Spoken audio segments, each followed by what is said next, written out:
Hello everyone, welcome back to my channel Maths with Diksha. I hope that you guys are doing so well. So students, in today's video we are going to study about multiplication theorem on probability. So stay tuned with me. Now without any further delay, let's start the video. So student start करते हैं हम अपने topic को which is multiplication theorem on probability. तो कब हम इस multiplication theorem का यूज करते हैं? When we want to find the probability of two और मोर इवेंट्स हैपनिंग टुगेदर। ठीक है, तो कभी भी हमें दो या दो से ज्यादा इवेंट्स जो साइमल्टेनियसली अकर कर रहे हैं उनकी प्रोबेबिलिटी फाइंड आउट करनी हो तो हम किसका यूज करते हैं? हम यूज करते हैं मल्टीप्लिकेशन थ्योरम का। फॉर एग्जाम्पल, मान लो मैंने एक डाई को 2 बार थ्रो किया, ठीक है, तो क्या प्रोबेबिलिटी है कि पहले थ्रो से मेरे पास 2 आएगा और सेकंड थ्रो से मेरे पास 6 आएगा? तो ये प्रोबेबिलिटी फाइंड आउट करने के लिए हम किसका यूज करते हैं? हम यूज करते हैं मल्टीप्लिकेशन थ्योरम का। ठीक है, अब एक और एग्जाम्पल लेके चलते हैं।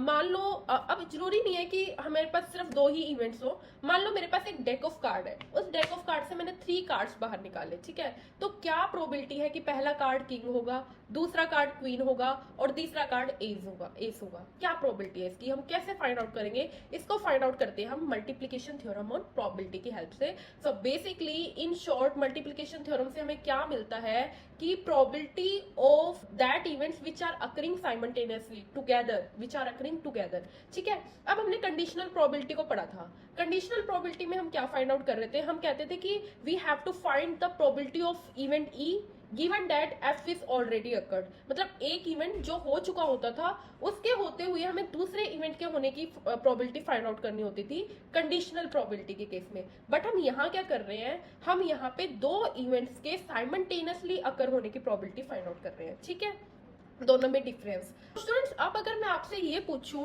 कि मान लो ई और एफ कोई 2 इवेंट्स है with respect to sample space S of an experiment. ठीक है, तो अगर मैं आपसे पूछूं कि ई इंटरसेक्शन एफ एक्चुअल में क्या डिनोट कर रहा है? ई इंटरसेक्शन एफ क्या डिनोट कर रहा है? E intersection F is a subset of sample space, तो this will be an event.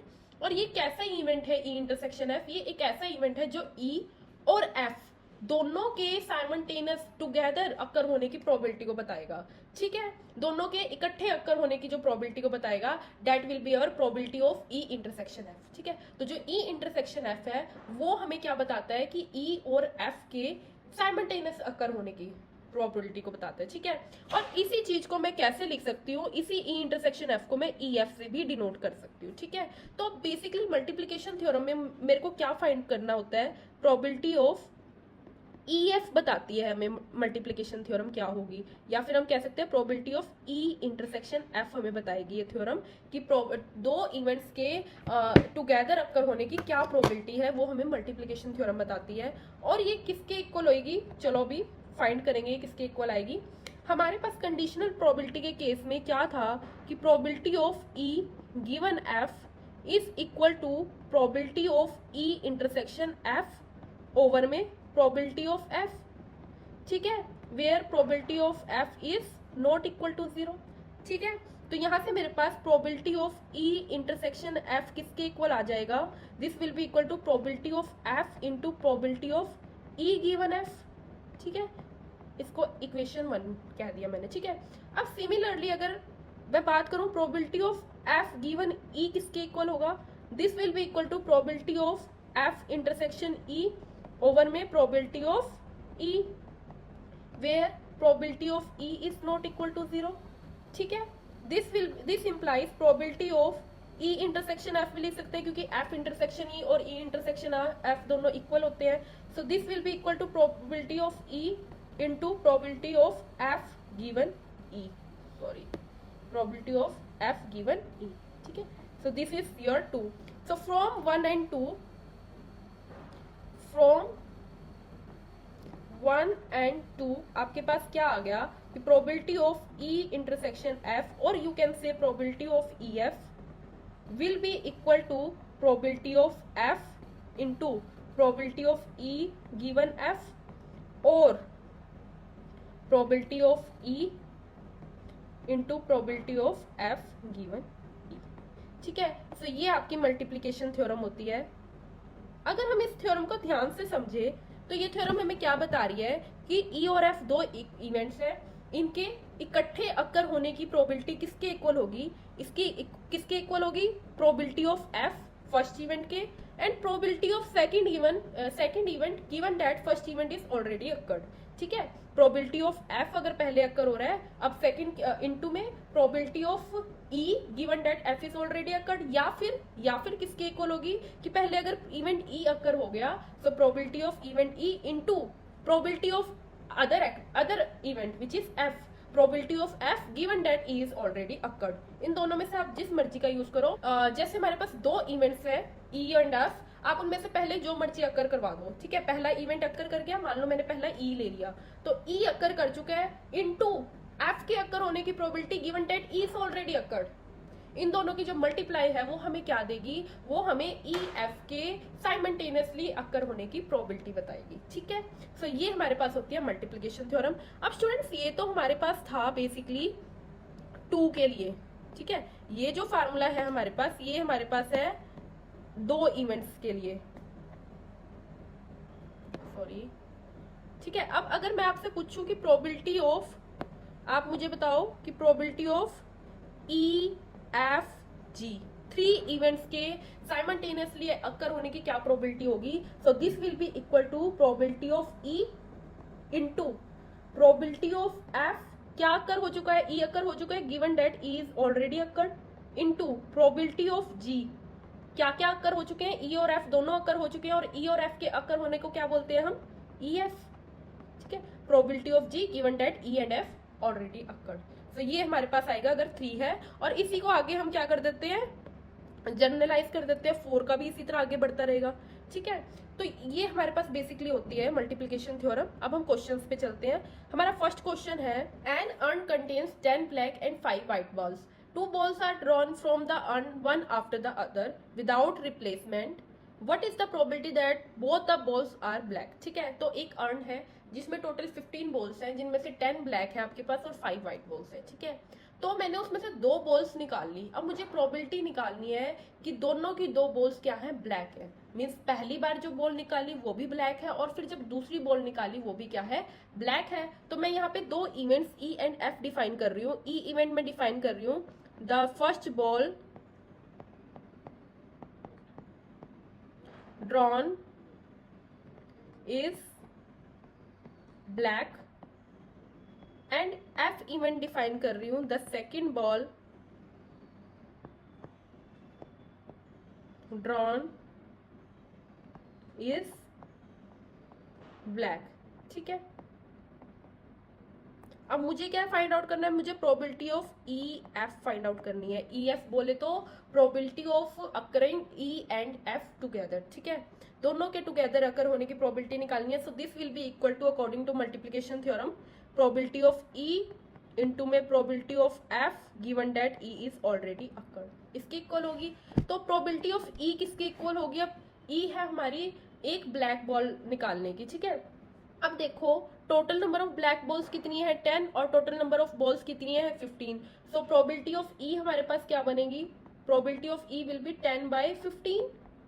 ठीक है, तो यहाँ पे लिख देती हूँ मैं 10/15 इनटू, अब क्या हुआ स्टूडेंट्स, एक ब्लैक बॉल जब निकल चुकी है तो मेरे पास total number of black balls कितनी बची, 10 - 1 9 बची। तो मेरे पास यहाँ से ब्लैक बॉल्स कितनी रह गई, 9, और व्हाइट तो 5 ही है, व्हाइट तो मेरे पास 5 ही है। तो टोटल नंबर ऑफ बॉल्स अब मेरे पास कितनी हो गई, 14। अब मैं जब सेकेंड टाइम अर्न में से एक बॉल लूंगी तो मेरे को निकालना है कि ब्लैक होने की क्या प्रोबेबिलिटी होगी। तो ब्लैक होने की प्रोबेबिलिटी कैसे आएगी, एफ तो हो चुका है, एफ ऑलरेडी अकर हो चुका है, सॉरी ई ऑलरेडी अकर हो चुका है। दैट्स वाई अब हमारी जो बॉल्स है, ब्लैक बॉल्स है, वो 10 की जगह 9 रह गई, और टोटल नंबर ऑफ बॉल्स 15 की प्लेस पे 14 हो जाएंगी। ठीक है, सो मेरे पास probability of F given E किसके इक्वल होगा, that will be equal to total number of black balls 9 over में total number of balls that is 14। So this will be equal to 9 over में 14। ठीक है, अब इसे सॉल्व कर देते हैं हम। 3 3 जा 9, 3 5 जा 15, 5 2 जा 10, 2 7 जा 14। So this will be my 3 over में 7 विच इज माई आंसर। ठीक है स्टूडेंट्स, अब एक और चीज देखते हैं, अगर यहाँ पे ये विदाउट रिप्लेसमेंट की जगह विद रिप्लेसमेंट बोल देता तब क्या होता। ठीक है। अगर ये यहाँ पे विद रिप्लेसमेंट बोल देता तो हम क्या करते हैं, हम रिप्लेसमेंट का मतलब ये होता है कि मैंने पहले एक बॉल निकाल ली, वो मेरे पास आई कुछ ब्लैक, तो मैंने अब क्या किया, अब जब सेकंड टाइम निकालने जाऊंगी तो उससे पहले रखूंगी ऑर्नामेंट दोबारा और फिर निकालूंगी। ठीक है। तो रिप्लेसमेंट में क्या करते हैं, हम रिप्लेस कर देते हैं। जैसे यहाँ पे तो हमने 10 की जगह 9 कर दी थी ना बॉल, क्योंकि विदाउट रिप्लेसमेंट था, हमने रिप्लेस नहीं किया था। बट अगर यहाँ पे विद रिप्लेसमेंट आ जाता तो आपकी अब प्रोबेबिलिटी ऑफ ई एफ क्या बनती, so this will be equal to probability of E into में probability of F given that E is already occurred, तो probability of E तो यही रहती है आपकी 10 ओवर में 15 into, अब हम क्या करते हैं, अब हम दूसरी बॉल निकालने से पहले उसे रिप्लेस करते, किसी और ब्लैक बॉल को रखते अंदर। ठीक है। तो अब मेरे पास टोटल नंबर ऑफ बॉल्स उतनी ही रहती जितनी इनिशियल स्टेज पे थी, तो मेरे पास यहाँ से ब्लैक की होने की दोबारा प्रोबेबिलिटी क्या आ जाएगी, total number of black balls अब कितनी हो जाएंगी, 10 ही हो जाएंगी, और टोटल नंबर ऑफ बॉल्स भी 15 रहेंगी। सो ये अगेन 10 ओवर में 15 हो जाएगी। सो this will B 2 3 2 3 and this is 4/9। This is my answer. ठीक है। ये होता है जब हमारे पास रिप्लेसमेंट होती। ठीक है, विद रिप्लेसमेंट के केस में। सो रिप्लेसमेंट के केस में हम क्या करते हैं कि जैसे मान लो कोई भी कार्ड है, तो मैंने एक कार्ड निकाला, अब दूसरा कार्ड निकालने से पहले मैं उस कार्ड को रिप्लेस करूंगी, फिर दूसरा कार्ड निकालूंगी। तो इस केस में हम क्या कहते हैं, रिप्लेसमेंट हुई है। लेकिन क्या है, मैंने दो कार्ड निकाले, पहला निकाला फिर दूसरा निकाला, पर रिप्लेस नहीं किया। सो ये विदाउट रिप्लेसमेंट का केस होता है। इसमें आपने ध्यान रखना है कि जब आप रिप्लेस करोगे तो टोटल नंबर ऑफ बॉल्स आपकी एज इट इज रहेंगी, बट जब आप रिप्लेस नहीं करोगे तो वो कम हो जाएंगी। ठीक है। इसके बाद हम चलते हैं अपने नेक्स्ट एग्जाम्पल की तरफ। 3 cards are drawn successively without replacement from a pack of 52 well shuffled cards. What is the probability that first 2 cards are king and the third card drawn is an ace? देखो students, बहुत से students मेरे को पता है यहाँ पे ऐसे होंगे जिन्हें कार्ड्स के बारे में बिल्कुल भी नॉलेज नहीं है कि कार्ड्स होते क्या है, कैसे होते हैं, और क्वेश्चंस दे देते हैं प्रोबेबिलिटी का। ठीक है। तो मैं आपको एक बारी नटशेल में समझाती हूँ कि कार्ड्स एक्चुअल में होते कैसे हैं। देखो, ये मेरे पास एक डेक ऑफ कार्ड है। ये जो डेक ऑफ कार्ड होता है, इसमें बेसिकली क्या होता है, ये हमारे पास 4 सूट्स में डिवाइड होता है। कितने सूट्स में, 4 सूट्स में। 4 सूट्स में डिवाइड होगा। 52 number, total number of cards 52 है। सो हर एक सूट में कितने कार्ड्स होंगे, 13 कार्ड्स होंगे। ठीक है। सो हमारा ये जो होता है फर्स्ट कार्ड, जिसे हम क्या बोलते हैं, क्लब का कार्ड, ये हमारे क्लब की साइन है। ठीक है। ये टोटल 13 होते हैं। फिर सेकेंड हमारे पास ये होता है हार्ट का कार्ड, ये हमारे पास टोटल 13 होते हैं हार्ट के कार्ड। उसके बाद हमारा नेक्स्ट कार्ड होता है, दिस इज स्पेड्स। ठीक है। ये हमारे पास स्पेड्स के कार्ड 13 होते हैं। उसके बाद ये हमारे पास आता है डायमंड, और इसके भी हमारे पास 13 कार्ड्स होते हैं। सभी के ही 13 कार्ड सेम होते हैं। मैं आपको एक का बता देती हूँ एग्जाम्पल लेके। ये मेरे पास, मैं किसका एग्जाम्पल ले रही हूँ, क्लब का एग्जाम्पल लेती हूँ। ठीक है।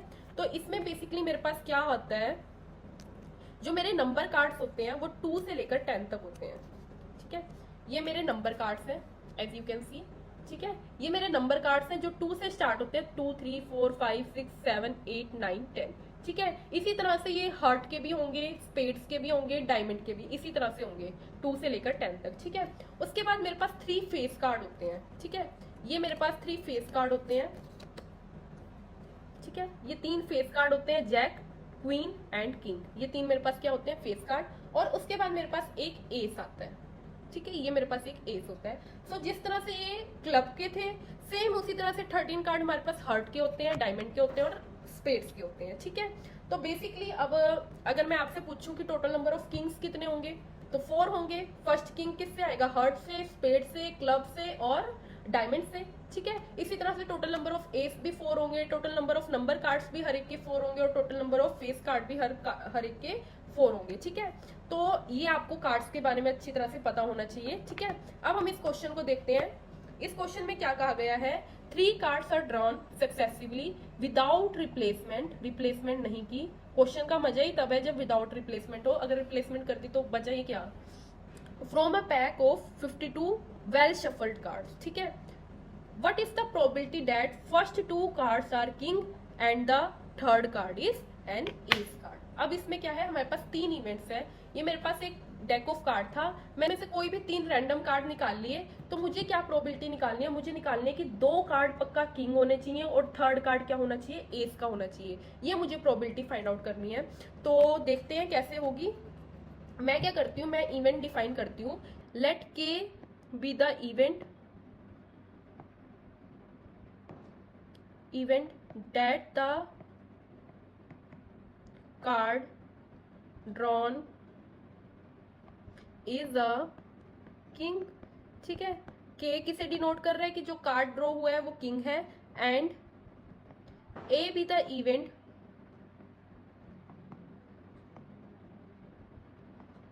That the card drawn is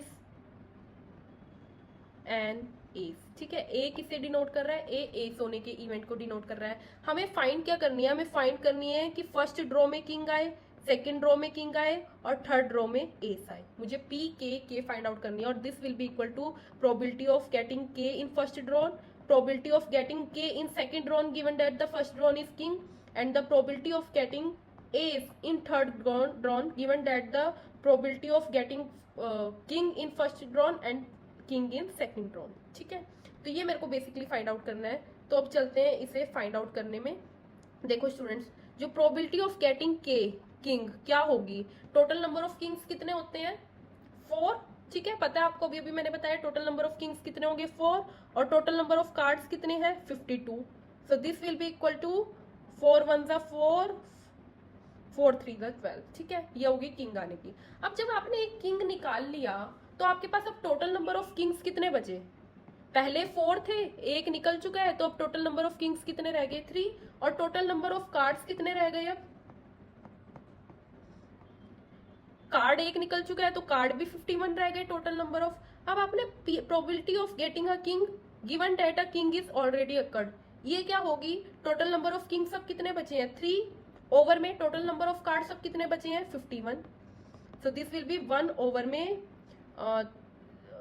17। ठीक है, ये होगी आपकी। उसके बाद probability of getting an ace given that 2 kings are already occurred, ये किसके इक्वल होगी, देखो अब 2 किंग निकल चुके हैं। ठीक है, हमें कुछ नहीं लेना, टोटल नंबर ऑफ कार्ड्स अब आपके पास कितने बचे हैं, 2 किंग निकल चुके हैं, तो इसका मतलब 2 कार्ड्स बाहर हो गए, तो total number of cards 52 minus 2 50 बचे हमारे पास। ठीक है, टोटल नंबर ऑफ कार्ड्स हमारे पास 50 बचे। और एस कितने होते हैं हमारे पास, किसी भी कार्ड में, डेक ऑफ कार्ड में 4 एस होते हैं, तो total number of ace is 4 over में total number of cards 50। This will be equal to 2 over में 25। So probability of KA will be equal to 1 over में 13 into 1 over में 17 into 2 over में 25, and that will be equal to 2 over में, please student इसे multiply करना तो आपके पास आएगा 5525 आंसर।